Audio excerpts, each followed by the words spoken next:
Nifty 25,500 तोड़ने के लिए तैयार। फेड के फैसले से मार्केट में तेजी। अब क्या होगा अगला टारगेट? भारतीय शेयर बाजार में जोरदार तेजी आ रही है। निफ्टी 16 अक्टूबर 2025 को 25,300 के महत्वपूर्ण स्तर को पार कर गया और अब 25,500 की ओर बढ़ रहा है। क्या हुआ है?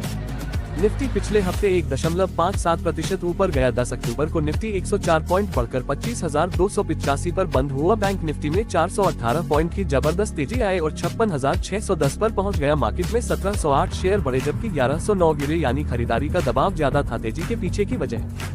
फेडरल रिजर्व के चेयरमैन जेरोम पावेल ने कहा कि अमेरिकी इकोनॉमी मजबूत हो रही है और ब्याज दरों में कटौती संभव है। इससे ग्लोबल मार्केट्स में तेजी आई। भारत में जीएसटी में कुछ कैटेगरीज पर टैक्स कटौती हुई है जिससे कंज्यूमर डिमांड बढ़ेगी। फेस्टिव सीजन चल रहा है तो एफएमसीजी, ऑटो और रिटेल सेक्टर्स में खरीदारी बढ़ रही है। विदेशी निवेशक यानी कि फिर से भारतीय बाजार में पैसा लगा रहे हैं। टेक्निकल एनालिसिस क्या कहता है?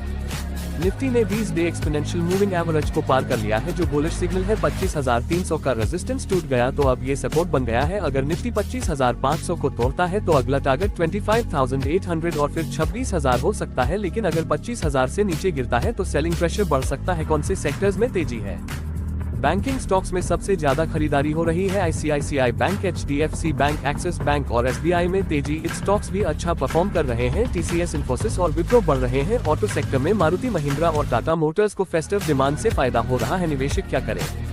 अगर आप ट्रेडर हैं तो 25,200 पर सपोर्ट के साथ बाइंग कर सकते हैं और 25,500 पर प्रॉफिट बुक कर सकते हैं। लॉन्ग टर्म इन्वेस्टर्स को हर गिरावट में क्वालिटी स्टॉक्स खरीदने चाहिए। स्मॉल कैप स्टॉक्स में अभी थोड़ा रिस्क है तो सावधानी से एंट्री ले। यूएस चाइना ट्रेड वॉर की वजह से ग्लोबल अनसर्टेनिटी बनी हुई है, इसलिए अपना पोर्टफोलियो डाइवर्सिफाइड रखें और स्टॉप लॉस जरूर लगाएं। ऐसी ही डेली मार्केट अपडेट्स के लिए हमारे चैनल मनी मैटर न्यूज को सब्सक्राइब करें।